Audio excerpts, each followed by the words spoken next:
El apóstol Pablo menciona que cuando Jesús regrese, los muertos resucitarán y aquellos vivos esperando a Jesús serán transformados.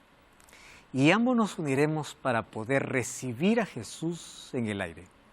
1 Tesalonicenses capítulo 4, versículo 13 al 16. ¿Habrá un arrebatamiento? Claro. Seremos arrebatados, dice Pablo. Mas la pregunta es, ¿cómo sucederá ese arrebatamiento? ¿En secreto o glorioso? Bienvenido, está comenzando Biblia Fácil. Y hoy, una vez más, traemos otro tema importante para poder cuestionar alguna idea popular a la luz de la palabra de Dios. ¿De dónde se fundamenta la idea de un arrebatamiento secreto? ¿Es bíblico? ¿Dios robará a su pueblo? ¿Las personas desaparecerán? ¿Ya viste tantas películas que Hollywood promociona donde hay arrebatamiento, mas tiene sustento bíblico? Pues bueno, lápiz y papel, Biblia en mano, y vamos a estudiar este tema fascinante. Vamos al cielo, ¿arrebatados de qué manera? ¿En secreto o de manera gloriosa? Bienvenido, gracias por estar acompañándonos allí del otro lado de la pantalla. Me alegra que puedas siempre seguir este programa y juntos vamos aprendiendo, teniendo como base texto la Biblia como palabra de Dios. Un grande abrazo, mi cariño para ti. Bienvenido. Bienvenidos amigos a un capítulo más. Vamos entonces a nuestro penúltimo tema de esta temporada. Y hoy nuestro tema es arrebatamiento secreto. Como siempre, vamos a orar antes de abrir la Biblia. Oramos. Querido Dios, queremos darte gracias por la oportunidad que tenemos de abrir tu palabra, de poder encontrar en ella el mensaje que nuestro corazón necesita, que nuestra vida necesita. Y pedimos que tu presencia pueda estar con nosotros, pueda guiarnos y a tantas personas que están acompañándonos desde el otro lado. Apenas una pantalla nos divide, aunque hay una larga distancia, tu Santo Espíritu nos une para poder estudiar tu palabra. Que este tema pueda quedar claro en nuestra mente y que juntos podamos esperar tu regreso. En el nombre de Jesús. Amén. Antes de poder ingresar a nuestro tema, como siempre, queremos ofrecer una vez más el curso bíblico En Busca de la Verdad. 15 temas extraordinarios abordados desde el punto de vista bíblico. Así que puedes tú ahora mismo solicitar este material que es totalmente gratis a nuestro número de WhatsApp, más 55 12 98 100 14 60. Es totalmente gratis, solicítalo. Además, tú puedes también ingresar a estudielabiblia.com. Allí vas a encontrar una variedad de materiales, incluyendo este. Además, videoaulas también que van a ayudarte en la mayor comprensión de estos temas. Solicítalo, es totalmente gratis, un regalo de parte de Nuevo Tiempo para ti. Vamos a nuestro tema de hoy. Hablar sobre el regreso de Jesús es hablar acerca de la mayor esperanza de los cristianos. Y es interesante que entre todas las religiones del mundo, se espera la venida de alguien, ¿no? La religión está esperando a alguien. Hablando, por ejemplo, de la nueva era, espera la aparición de un maestro cósmico en la era del Acuario. Hablando del judaísmo, los liberales y los conservadores todavía esperan el Mesías y los liberales una era mesiánica.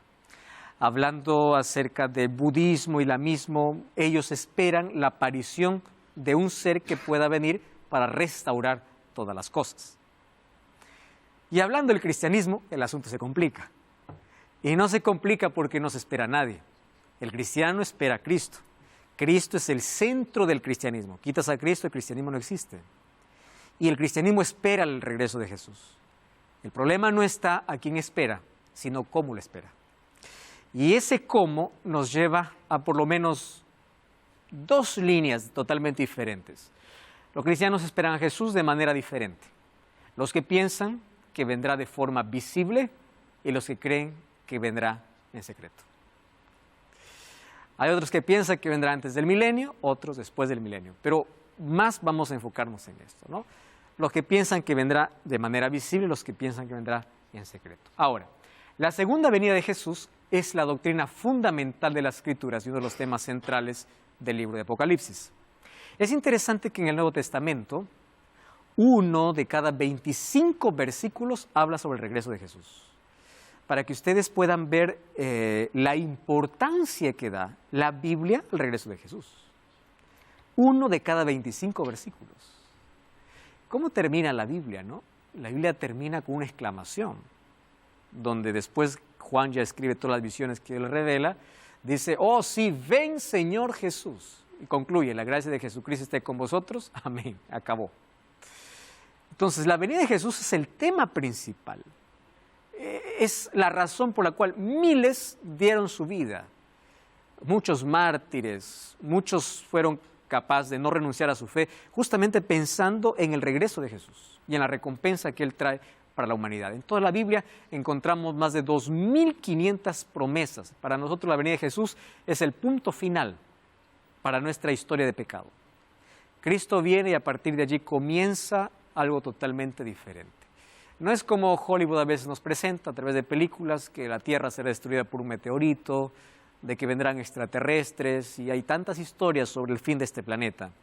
Bíblicamente entendemos que Jesús viene para colocar punto final a esa historia de pecado. Ahora, Juan 14, 1 al 3, encontramos la promesa que Jesús mismo hace sobre su regreso. Cuando leemos el texto, vemos que esto Jesús lo menciona antes de su oración en el Getsemaní y antes de ir a la cruz. Él ha hecho muchas promesas. Juan 14 hace en sí 2 promesas, su venida y la venida del Espíritu Santo. Solo que su primera promesa está en los primeros versículos. Juan 14, 1 al 3 dice, no se turbe vuestro corazón, creed en Dios, creed también en mí. En la casa de mi Padre muchas moradas hay, si así no fuera lo hubiera dicho, voy a preparar lugar. Si me fuere y os prepararé lugar, vendré otra vez y os tomaré a mí mismo para que donde yo estoy vosotros también estéis. Voy a regresar. Esta es la promesa que no tiene condición. Ustedes van a encontrar que la mayoría de promesas en la Biblia tienen alguna condición. Jehová es mi pastor, nada me faltará. Nada me faltará, condición, Jehová es mi pastor. No temas porque yo estoy contigo, no desmayes porque yo soy tu Dios. Entonces no hay temor, no voy a desmayar, pero tengo que ser de Jehová mi Dios. Vamos a encontrar promesas en sí que están basadas en una condición. Mas existe una promesa que no tiene condición. Está en el calendario divino así. Así como Jesús vino la primera vez a morir en la cruz, viene la segunda vez para poder llevar a aquellos que aceptaron el sacrificio. Eso no depende del ser humano. Eso depende simplemente de la voluntad divina. O sea, no es que Jesús viene si el ser humano quiere o no, si está preparado o no. No, Él viene. No existe condición. No existe un condicional. Yo vengo si es que no. Vendré otra vez. Esa es la promesa sin condición. Muy bien. ¿Cómo es que Jesús vendrá? Vamos entonces a dialogar aquí sobre el asunto de la venida de Jesús. Porque como ya vimos, la venida de Jesús bíblicamente es el tema más recurrente, más hablado. Millones de cristianos a través de toda la historia dieron su propia vida porque creen en el regreso de Jesús y es el tema central en las Escrituras. Así como el tema central es el sacrificio de Jesús, el perdón y la salvación, su regreso tiene sentido para poder restaurar completamente al ser humano, ¿correcto? Entonces, de nada sirve su primera venida si no existe segunda. Y la garantía de que Él viene por segunda vez es porque Él ya cumplió su primera venida. Él ya vino a morir por el ser humano, ahora viene para poder restaurar completamente a la humanidad y a todo lo que aceptaron su sacrificio. Entonces, la segunda venida tiene justamente su razón de ser real porque ya vino la primera vez. Mas ahora vamos al asunto. ¿Cómo viene Jesús? Vamos a analizar aquí apenas algunos textos porque hay muchísimos que hablan más para afianzar conceptos que aquí traemos. En primer lugar, Jesús vendrá de manera personal. Hechos capítulo 1, versículo 11, cuando Jesús va a ascender al cielo, dice el libro de Hechos que hay una multitud de personas. Aproximadamente unas 500 personas están reunidas, están allí los discípulos y todos están viendo lo que sucede. Jesús de pronto se eleva y se pierde en las nubes. Ahí aparece el versículo 11. Aparecen 2 ángeles y dice así, varones galileos, ¿por qué estáis mirando al cielo? Este mismo Jesús que ha sido tomado de vosotros al cielo, así vendrá como le habéis visto ir. Me encanta la fuerza que se coloca. Vendrá como la habéis visto ir. Entonces ahí viene la pregunta muy simple de responder. ¿Jesús fue en secreto? No. A la vista estaba una multitud de personas. Jesús no fue desencarnado, Jesús fue de manera personal, entonces Jesús vendrá de manera personal. Así como fue, así volverá. Primera cosa. El libro de Mateo capítulo 25, versículo 31 dice así: cuando el Hijo del Hombre venga en su gloria y todos los santos ángeles con él, entonces se sentará en su trono de gloria. Interesante, 2 veces se repite la palabra gloria para hablar de un evento glorioso. Y un evento glorioso no es oculto. Un evento glorioso es a la expectativa o a la vista de todos. Entonces, la venida de Cristo, la Biblia me presenta que es de manera personal. Y cuando dice que viene con todos los ángeles, no tenemos idea de cuántos ángeles existen, ¿no? Entonces es un evento grandísimo, glorioso, el mayor evento de la historia. La venida de Jesús será entonces de manera personal. Número 2, será visible. Mateo capítulo 24, versículo 27 dice así: porque como el relámpago que sale del oriente y se muestra hacia el occidente, así será también la venida del Hijo del Hombre. Un relámpago, para que digas que hubo, tiene que ser visto. Entonces es visible. He aquí que viene con las nubes, dice Apocalipsis 1:7, y todo ojo le verá, y los que le traspasaron, y los linajes de la tierra harán lamentación por él, sí, amén. Ahí hace un énfasis Juan, ¿no? Sí, amén, usando incluso dos expresiones, una en griego, otro en hebreo. Ahora, qué interesante es lo que dice, aún los que lo traspasaron. ¿Recuerdan ustedes cuando Jesús estaba frente a Herodes, frente a Pilato, frente a aquellos que le condenaron? Jesús les dice a ellos: ustedes verán venir al Hijo del Hombre. Quiere decir que justo antes de la venida de Jesús, inclusive habrá una resurrección especial para que todos los que participaron de la muerte de Jesús puedan verlo venir en gloria y majestad. Entonces, la venida de Jesús será visible. Número 3, la venida de Jesús será gloriosa. Mateo 24, 30 y 31 dice así: aparecerá la señal del Hijo del Hombre en el cielo, y se lamentarán todas las tribus de la tierra, y verán al Hijo del Hombre viniendo sobre las nubes del cielo. Y aquí el énfasis que se hace es con poder y gran gloria. Enviará a sus ángeles con gran voz de trompeta, juntará a sus escogidos de los 4 vientos desde un extremo del cielo hasta el otro. ¿Cuál es la razón por la cual los ángeles vienen? Aquí dice que juntará a sus escogidos. La verdad, la función de los ángeles en la venida de Jesús será reunir las familias. Ustedes saben que hoy, por motivos diferentes, la mayoría de familias está separada, no solamente por distancia, sino también porque hay muchos que murieron en cierto lugar, otros como desaparecidos, nunca lo encontraron. Mas si esas personas fueron salvas por la gracia de Cristo, porque se arrepintieron, un día los ángeles reunirán nuevamente a las familias. No importa la distancia, no importa el lugar, no importa la condición, no importa la situación en la cual éste murió. Muchas personas fueron incineradas, muchas personas tragadas por tiburones, muchas personas ni siquiera se encontraron sus restos. Pero si estas personas murieron, como dice la Escritura, en Cristo, un día volverán a la vida y serán reunidas con sus familias. Y me emociona la idea porque, a la verdad, yo soy único hijo, pero no fui el primero, ¿no? Yo soy el segundo. Y mi primer hermano falleció al momento de nacer. Así que yo sueño también con ese momento de encuentro con alguien que traerá en sus brazos a ese bebé, ¿no?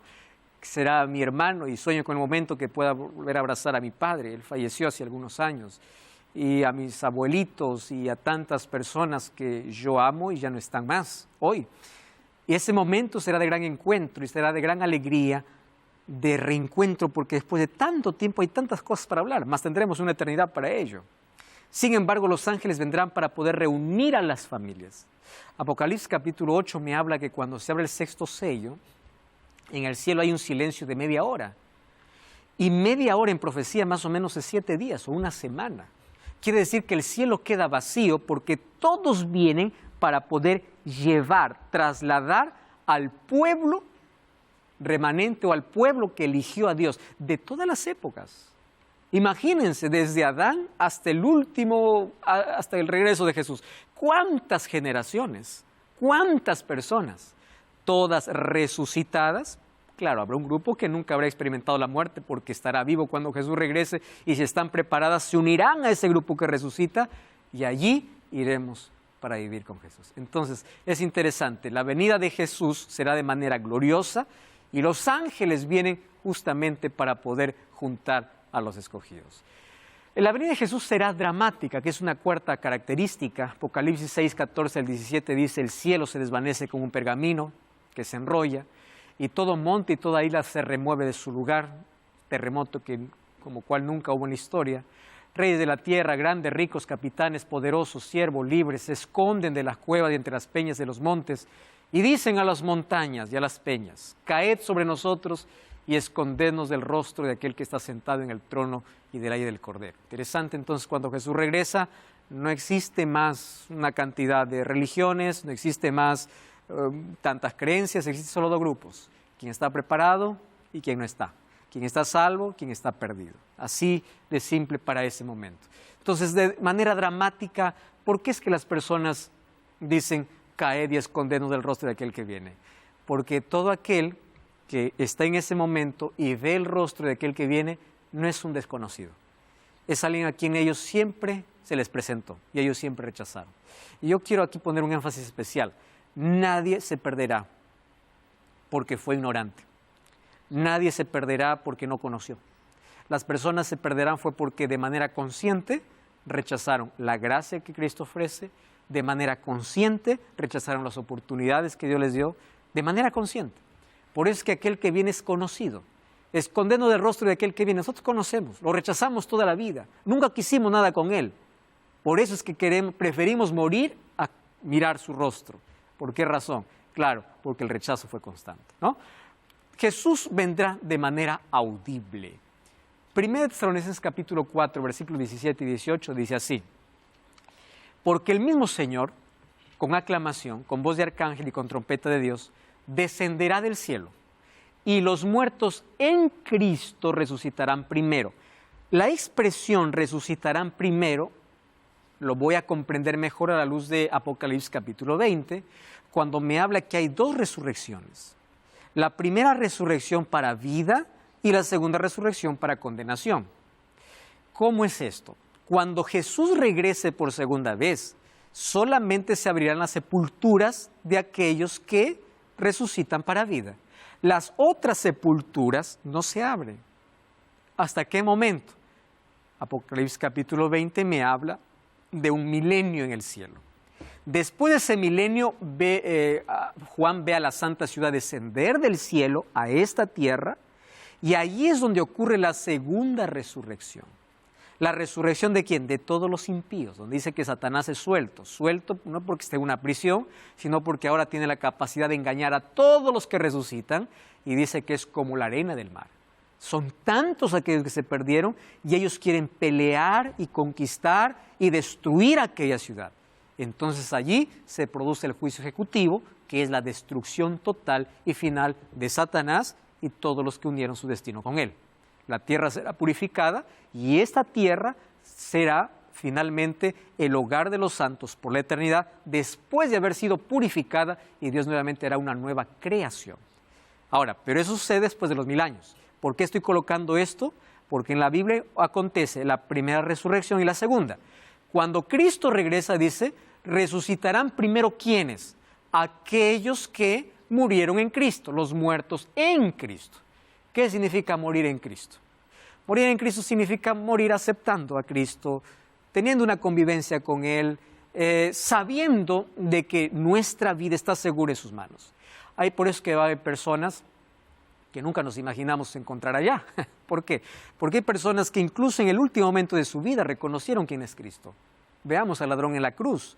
Él nunca hizo alguna obra fuera extraordinaria, buena. Toda su vida cometió maldad. Mas un día aceptó la gracia de Cristo. Finalmente Jesús le prometió llevarlo al cielo. Entonces, La salvación no depende de todo lo que yo haga, sino de la aceptación que yo tenga a Cristo en mi vida. Él es la razón de mi salvación. Ahora, qué interesante es que todo aquel que muere en Cristo resucitará. Luego dice nosotros, los que vivimos, los que quedamos, juntamente con ellos. Esta es otra idea interesante. ¿Juntamente con quiénes? Con aquellos que resucitan. ¿Qué cosas seremos? Arrebatados. Entonces significa que el arrebatamiento existe, mas no es secreto. El arrebatamiento ocurre después. Voz de trompeta, sepulcros se abren, muertos resucitan y los vivos que están salvos son transformados y junto a ellos seremos arrebatados. No existe arrebatamiento secreto. Existe arrebatamiento glorioso, porque hay una sucesión de eventos de manera visible, audible, gloriosa, dramática, las características que vimos. Sin él.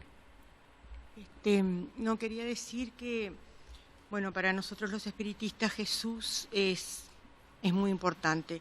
En el libro de los espíritus, en la pregunta 625, se pregunta ¿quién es el hombre más perfecto que ha vivido en la tierra? Y la respuesta es ved a Jesús. Ese ved a Jesús para nosotros es relevante, sí. Porque ver a Jesús para nosotros es ver a un hombre que tiene los valores excepcionalmente logrados. El valor del amor, el valor de la caridad, el valor de la solidaridad. Y quería traer acá, ya que no adhiero a la salvación, difiero en el concepto, que se dice que Jesús nunca escribió nada, pero que con su dedo en el mar escribió amaos los unos a los otros. Es verdad. Y qué bueno, me gusta pensar en ese concepto de salvación que das tú para todos los humanos, en el amor de Jesús. En que cada día, porque yo creo en la fe razonada y creo que la fe es la hermana de la esperanza, tener esa esperanza de poder ver a ese hombre. Amén. A ese hombre que cambió la humanidad. Totalmente. A ese hombre que es el único que pudo hacer que los humanos digamos antes de Cristo y después de Cristo. Y divide la historia completamente. Dividió la historia en dos. Y entonces la dividió por amor, por valores, por ética. Y creo que si voy a hablar de salvación, quiero hablar de tratemos de parecernos a Jesús. Gracias. Y qué lindo ese concepto, porque finalmente la propuesta de la salvación es restaurar la imagen de Dios en la vida, que podamos ser semejantes a Cristo.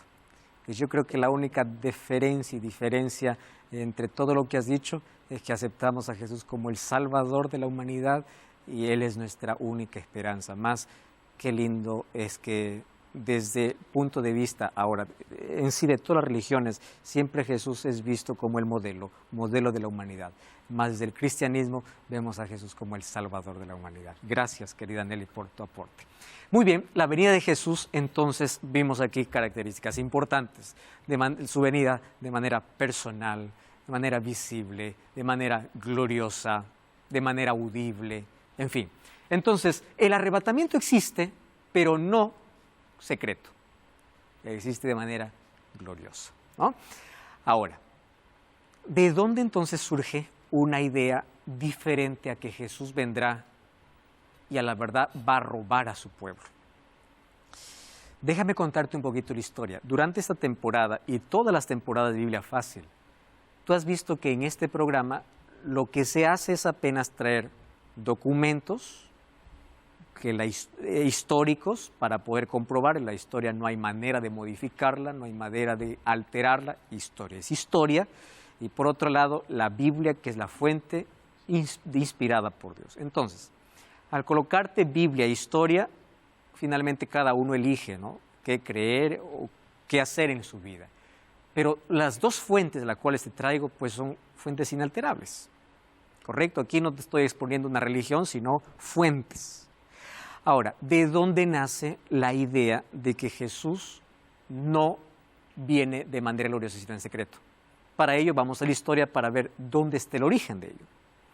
Resulta que existió hace muchos años atrás una corriente dentro del cristianismo llamado dispensacionalismo. Dispensacionalismo lo van a entender ahora por qué el nombre, porque a la verdad el dispensacionalismo propone que la historia del mundo está dividida en 7 dispensaciones. Y una dispensación se llamaría un periodo de tiempo, ¿correcto? Entonces, se está juntado solo en una palabra, el concepto más amplio sería periodos de tiempo en la historia de la humanidad. Para poder proponer esta idea, hubieron varios, obviamente, más. Quien hizo que esta idea pueda ser totalmente desarrollada y aceptada por miles de creyentes fue por el doctor Cyrus Scofield. Él llegó a ser el principal exponente, tanto así que se creó una versión de la Biblia con su apellido, ¿no? La versión Biblia de Estudio Scofield. ¿Qué cosa es lo que propone Scofield? Él hace una nueva versión de la Biblia con notas, encabezados, resúmenes y colocó un sistema de error tan sutil en la Biblia, porque divide la historia del mundo en periodos de tiempo llamado dispensaciones. Ahora, yo voy aquí a hacer un énfasis especial. Voy a responder incluso una pregunta. Hay muchas personas que dicen, pastor, ¿cuál es la Biblia que yo debo tener? Mira, yo te voy a decir una cosa. Biblia es Biblia. En sí la Biblia no tiene religión. La Biblia tiene versiones, ¿correcto? La Biblia tiene versiones. Y existen diversas versiones, algunas más comprensibles, otras más ligados o conectados al idioma original, otros con un lenguaje más abierto, más actual, en fin. Pero el mensaje no se pierde, el mensaje continúa siendo el mismo. Hay algunos que llaman a la Biblia latinoamericana la Biblia católica, ¿no? Dice la Biblia católica porque solo la Iglesia Católica lo usa. No, yo también lo uso. Y es una de las versiones más claras, incluso para hablar de la ley de Dios, para hablar del sábado. La latinoamericana es espectacular. La diferencia que tiene la Biblia latinoamericana es que tiene 7 libros más que son considerados y llamados incluso libros deuterocanónicos o libros apócrifos. Deuterocanónicos, deutero significa después, canónico significa canon. Quiere decir que fueron libros añadidos después que el canon se cerró. Nosotros consideramos que son libros de alto valor histórico, pero no son inspirados por Dios. ¿Por qué razón? Porque son libros que contradicen totalmente las Escrituras. Entonces no los aceptamos como inspirados, aunque históricamente puedan tener su valor. Esa es la única diferencia. Ahora, las otras versiones de Biblia que existan, tú puedes tomar versión NBI, Jerusalén, Reina Valera. Biblia es Biblia. Solo te voy a pedir que tengas cuidado con una versión y las Biblias de estudio. ¿Qué sucede con la Biblia de estudio? La Biblia de estudio aparece el contenido bíblico y en la parte de abajo aparecen comentarios. Entonces, la Biblia Scofield tiene el contenido bíblico. El problema no es el contenido, el problema es el comentario. Entonces, hay personas que piensan que los comentarios también son inspirados. Y los comentarios no. Comentarios son comentarios. ¿Entiendes? Comentario es comentario. No es inspirado por Dios.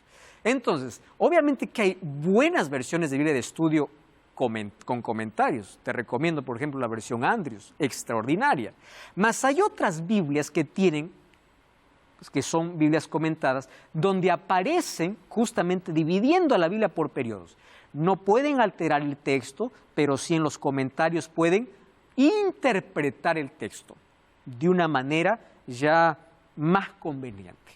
Entonces, cuando nosotros vamos a una versión de la Biblia, lo que tenemos que apenas ver es qué cosa estoy leyendo, Biblia o comentario, especialmente con las Biblias de estudio, ¿está bien? Y la única Biblia o versión de la Biblia que nosotros al analizar vemos que sí hubo una adulteración en su contenido es obviamente en la traducción al Nuevo Mundo. Esa es una versión que sí es alterada. ¿Correcto? Entonces las otras versiones son versiones. ¿Qué sucede? La versión Scofield lo que hace es colocar encabezados, resúmenes y allí coloca, pues, ¿qué coloca? Un sistema, ¿no?, de error dividiendo a la humanidad en 7 dispensaciones. ¿Cuáles son esas 7 dispensaciones? Tu programa Biblia Fácil. Hoy hablando sobre la venida de Jesús, más la forma como Él viene.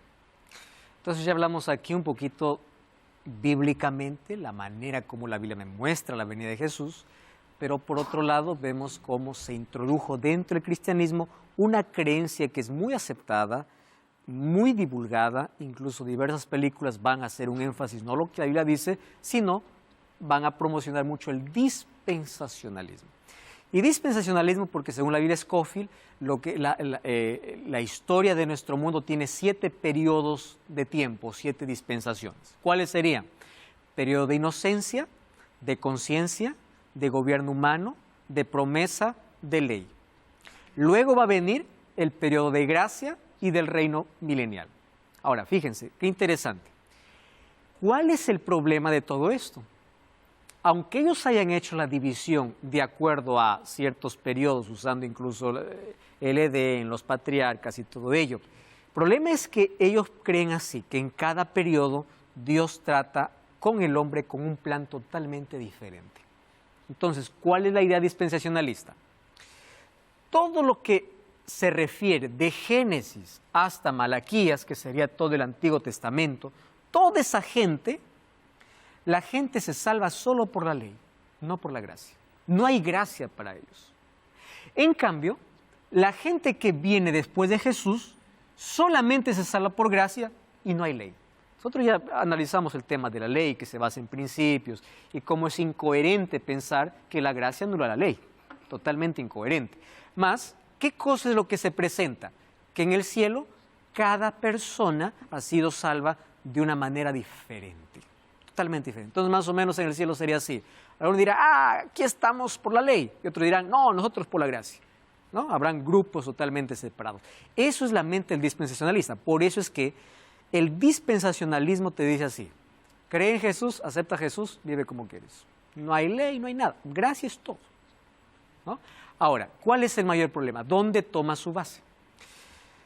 Yo te voy a pedir que tú vayas a buscar otra vez Biblia Fácil Daniel, porque todo lo que voy a explicar aquí, esto lo desarrollo en la temporada de Daniel de una manera más detallada. Incluso para este tema hemos dedicado 2 programas para que veas que no es tan simple explicar una profecía. Sin embargo, Daniel capítulo 9 me explica una profecía tomada de una profecía mayor, de Daniel 8:14, que es un periodo de tiempo que aparece, 2300 tardes y mañanas. Daniel está tan preocupado que pide a Dios que le explique. Un día el ángel viene y le explica y dice, bueno, te voy a explicar lo que concierne a tu pueblo. De esas 2300 tardes y mañanas, que es periodo de tiempo, donde en profecía cada día equivale a un año, 70 semanas están determinadas para tu pueblo. La palabra determinada significa cortada. ¿Cortada de qué? De un periodo mayor. Esas 70 semanas tenía que ver ¿con qué? Con el pueblo judío. ¿Cuándo comenzaría ese periodo de tiempo? Daniel 9:27 dice, sabe pues que desde la salida de la orden para reconstruir Jerusalén hasta el Mesías príncipe habrá tanto periodo de tiempo. Y ese periodo de tiempo lo divide en tres fases. La primera es la construcción del templo. El templo fue destruido, que luego fue reconstruido. Luego, el bautismo de Jesús, que es traducido o dicho en Daniel capítulo 9 como el ungimiento del Mesías. Y luego dice que habrá una última semana. En esa última semana, a la mitad de semana, se hará cesar el sacrificio. ¿De qué manera cesaron los sacrificios? Pues con la muerte de Jesús. Porque Jesús murió, ya no necesitamos más un sistema de sacrificios. Porque los sacrificios nos llevaban a la muerte de Jesús, ¿correcto? Y dice que después de eso, al finalizar la semana, se terminaría la oportunidad, ¿para qué? Para considerar que el pueblo de Israel es el pueblo estrictamente elegido por Dios para salvación o para dar las buenas nuevas. Ahora la oportunidad también se extendía para todos los gentiles. No quiere decir que los judíos o israelitas no se salvan, sino que todos nos salvamos solo por la fe en Cristo, ya no por un privilegio de que Dios escogió un pueblo para ese fin. ¿Correcto? Ahora, fíjate lo que sucede. En la interpretación, estos 3 periodos, de manera historicista o de manera histórica, se interpreta pues que comenzó en el año 457 y acabó en el año 34. Ahora, para que tú entiendas mejor, obviamente quiero que vayas a ver temporada de Daniel, ¿correcto? Ahí está con más detalles. ¿Cuál es el problema del dispensacionalismo? El dispensacionalismo interpreta la profecía así. ¿Es verdad que hubo una reconstrucción del templo? ¿Es verdad que hubo un bautismo de Jesús? Pero la muerte de Jesús es quitada. O sea, como que la muerte de Jesús se quita de la profecía y la última semana que aparece en Daniel 9 lo colocan para el tiempo del fin, como 7 años. ¿7 años para qué? Donde aparece el anticristo y hace lo que quiere. O sea, como si Dios está dirigiendo la historia, pero que en un momento dice, vamos a hacer una pausa, vamos a parar el reloj y esto lo vamos a colocar para el final. Cuando tú revisas las profecías se cumplen de manera ininterrumpida. ¿Por qué razón? Porque no hay nada que frustre el plan de Dios. Dios está al control de todo, pero en el concepto dispensacionalista es Dios como que se arrepiente del periodo de tiempo, hay una brecha inexplicable y todo acaba acá. ¿Y qué sucede en esa brecha inexplicable? Aquí viene lo incoherente. Y lo incoherente es que se piensa que Jesús vino a establecer un reino terrenal. Y yo no encuentro en ninguna parte los evangelios que Jesús vino para eso. Inclusive Jesús quiso ser coronado, quiso ser proclamado o pudo haber sido proclamado rey, mas él evitó, porque él no vino para establecer un reino terrenal, él vino para traer el reino celestial. Por eso le dijo a Pilato, mi reino no es de este mundo. Bueno, ¿cuál es la idea dispensacionalista? Que como Jesús fue rechazado por los judíos, que como Jesús no cumplió su propósito, pero Jesús determinó que todos los judíos se salven, entonces dijo así, como ustedes me rechazaron, voy a hacer una pausa en mi reloj y voy a los gentiles. Entonces, en la cabeza dispensacionalista es así, Dios tiene 2 planes de salvación, un plan de salvación para los gentiles y un plan de salvación para los judíos. Interesante, ¿no? La lógica que se maneja para llegar a esta conclusión.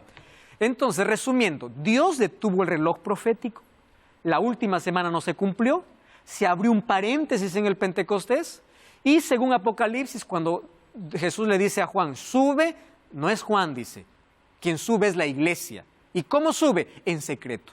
Dios comienza a robar a su iglesia y los lleva al cielo.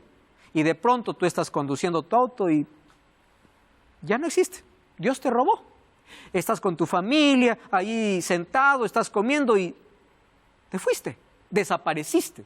Incluso hay automóviles, ¿no?, que tienen la inscripción atrás, si este camión o este carro queda fuera de control es porque fue arrebatado. Claro, porque creen en el dispensacionalismo. Entonces, supuestamente la idea es que Dios va a robar uno por uno, en cualquier momento roba. La gente desaparece, se queda su ropa. ¿Qué sucedió? Dios lo arrebató. ¿Cuál es la idea? La idea es que Dios va a robar a todo su pueblo preparado. Mira hasta dónde va la idea. Y los que se quedan tienen una segunda oportunidad. ¿Dónde está en la Biblia eso? ¿Dónde? No existe. La Biblia me habla de una gracia que Dios da para toda la humanidad.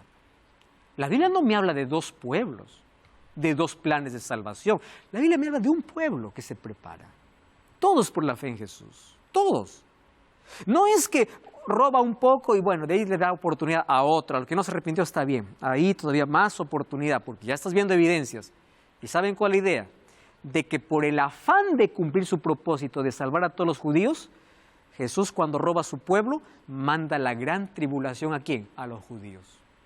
Pero es una idea que está totalmente, no tiene un fundamento bíblico. ¿Qué sucede para mandar la tribulación a los judíos? Entonces allí, ¿qué cosa va a aparecer? Ahí aparecen los últimos 7 años de la profecía de Daniel 9. Aparece el anticristo. El anticristo aparece como un hombre bueno que comienza a reconstruir su templo y luego a los 3 años él muestra su verdadero rostro, empieza a martirizar, a perseguir a todos los judíos. Y en ese tiempo de tribulación, 144,000 se arrepienten. O sea, toman de manera literal incluso, ¿no? 144,000 se arrepienten y se preparan para que cuando Jesús regrese con aquellos que robó, establezca su reino milenial. Ahora, la pregunta es, ¿de dónde sacaron todo el sustento? Justamente ¿de qué? Del concepto dispensacionalista y no bíblico. Sineli. Bueno, yo creo, y nosotros creemos los espiritistas, que hay algo, me parece que tú no nombraste, que es el orgullo del hombre. Ajá. El hombre que se cree el Rey del universo. Sí. Y ahí, por ahí pasa, creo, a veces, todas estos equívocos, vamos a decir, Ajá. para no juzgar, y de ahí viene la discriminación, de ahí viene la guerra, de ahí viene la superioridad de los pueblos. Yo creo, y esto es personal lo que voy a decir, es que si, como dije anteriormente, viéramos a Jesús, viéramos sus valores,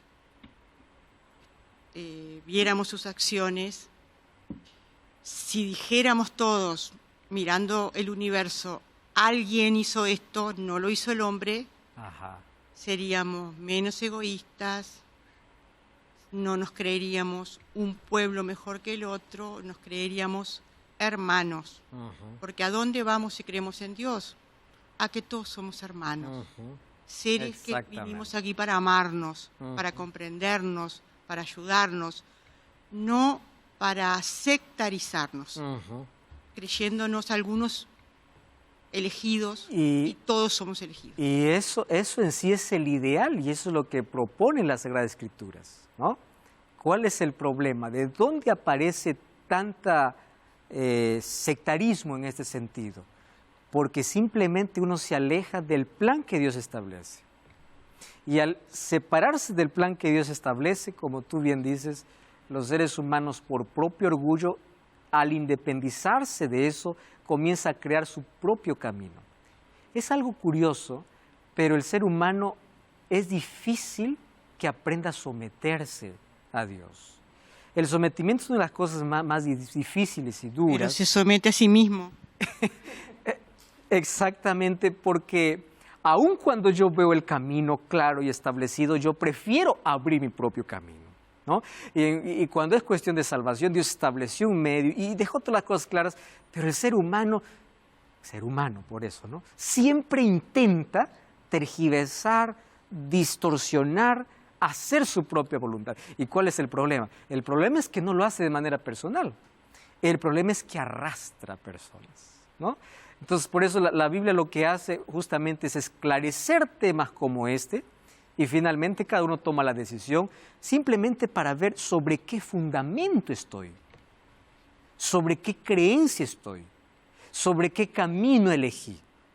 Y aquí obviamente no estamos para armar el sectarismo, sino para poner las cosas en claro, qué dice la Biblia y qué cosas se cree de manera popular. Finalmente, pues, cada uno es libre para poder elegir sobre qué camino andar. Mas, bíblicamente, esto no tiene ningún sentido, ¿verdad? Ahora, ¿por qué muchos creen que la venida de Jesús será en secreto? Tomando dos textos bíblicos, segunda de Pedro 3:10 y Mateo 24:37, cuando dice que como en los días de Noé será la venida del Hijo del Hombre, como en los días de Noé antes del diluvio estaban comiendo, bebiendo, casándose, dando de casamiento, hasta el día que Noé entró en el arca, y no conocieron hasta que vino el diluvio y llevó a todos, así será también la venida del Hijo del Hombre. Uno de los problemas que tenemos los seres humanos es comprensión lectora, ¿no? Podemos leer un texto y la comprensión es otra cosa. Cuando nosotros vamos a leer cualquier texto, necesitamos analizar algunos detalles. Número uno, mira acá. Jesús no está estableciendo su venida como que va a llevar a todos. Él está estableciendo él está colocando una ilustración. ¿Qué dice?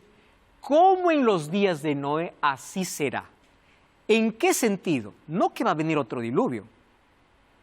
Así será en la forma como llegará.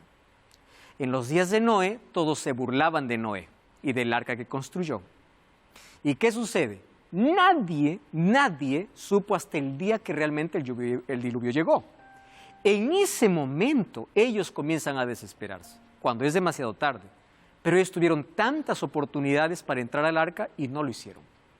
Pero ¿dónde está el problema? Dice así, hasta el día que Noé entró en el arca, o sea, Noé estaba dentro del arca, y no conocieron hasta que vino el diluvio y llevó a todos. Entonces yo hago la pregunta, ¿a quién llevó a todos? El diluvio, dice.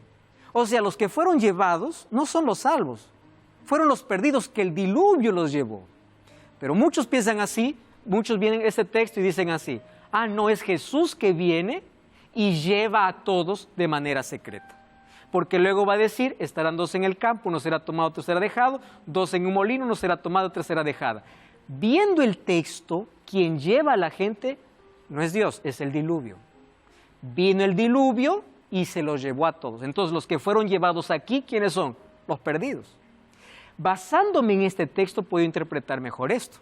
2 estarán en el campo, uno será tomado, otra será dejada. ¿Qué significa? No todos están preparados. Si es que esto es de manera literal, entonces yo puedo deducir lo siguiente. 50% de la población se salva y 50% de la población se pierde. ¿Por qué? Porque dice uno es tomado, otro es dejado. Y no es así como funciona la salvación. La salvación es abierta y dada para toda la humanidad. Aquí no hay credos, aquí no hay religión, aquí no hay cultura, aquí no hay grados, aquí no hay influencia, no hay poder, no hay nada. La salvación es dado para todos. Ahora, no todos aceptan, es otro asunto. Pero ¿qué cosa es lo que aquí es importante? Cuando Jesús regresa, no todos están preparados. Y aun cuando formen parte de una sola familia, no todos se salvarán. ¿De dónde vino toda esta creencia? Pues John Nelson Darby, que vivió del año 1800 a 1882, él fue inspirado en los escritos de Francisco Rivera, que era un español jesuita, que proyectó la venida del anticristo para el tiempo del fin, justamente para quitar los ojos del verdadero anticristo. Ningún reformador creía en el arrebatamiento. Al comienzo del siglo XX se popularizó y películas como Left Behind o Dejados para atrás comenzaron obviamente a propagar más esta creencia. Si te das cuenta entonces, esta creencia tiene su razón de ser, ¿en qué? No fundamentado en la palabra de Dios. Esta creencia tiene su razón de existir fundamentado en una creencia dispensacionalista que luego Rivera, influenciando aquí justamente a John Nelson Darby, comenzó a colocar como base dentro del propio cristianismo. Ahora, yo quiero decirte una cosa. La venida de Jesús es tan real. Jesús dejó señales en su palabra que Él regresa y cada vez vemos con mayor evidencia su regreso. El asunto es que yo necesito estar preparado para esa vuelta. Necesito estar preparado y mi preparación es personal. Yo no dependo de la fe de mis padres, yo no dependo de la fe de mi entorno, es personal, cada uno.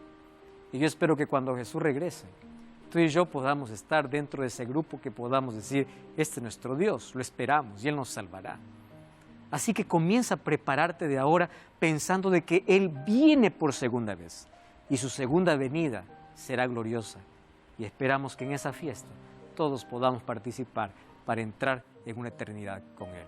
Es extraordinario pensar de que finalmente el mundo como está llegará a un punto final donde Jesús vendrá para poder colocar un punto final a la historia, lleno de mal, de dolor, de pecado y de todo lo que existe. La esperanza de todo cristiano obviamente está en un mundo mejor.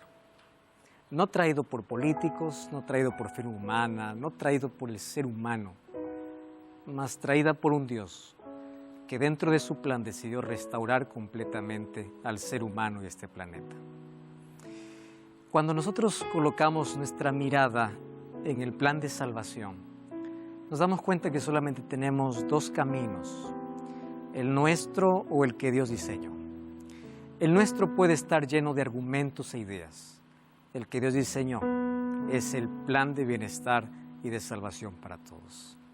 Yo quiero invitarte para que tú puedas tomar en cuenta de que si hoy o mañana o estos días fuesen nuestros últimos días, ¿cuál sería nuestro futuro? ¿Habrá resurrección? ¿Cuál será nuestro destino final? Por eso te invito a tener la vida segura en Cristo Jesús. Ora conmigo. Gracias, Señor, por tu palabra. Queremos esperarte preparados. Queremos prepararnos para ese grande encuentro. Queremos aceptar tu salvación y que cada día nos preparemos para ese día. Danos tu bendición, en el nombre de Jesús. Amén. Como siempre, estás invitado a buscar una iglesia adventista el 7º día para seguir profundizándote sobre estos temas. Dios te bendiga. Nos encontramos en la próxima. Bendiciones.